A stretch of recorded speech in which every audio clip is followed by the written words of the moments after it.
Hello everyone, how are you doing? This is MD Tech here with another quick tutorial. In today's tutorial, I'm going to show you guys how to go about running a quick security scan on your Windows 10 device for malicious software.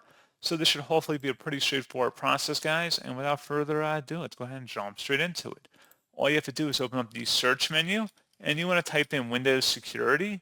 Best result should come back with Windows Security. Go ahead and open that up.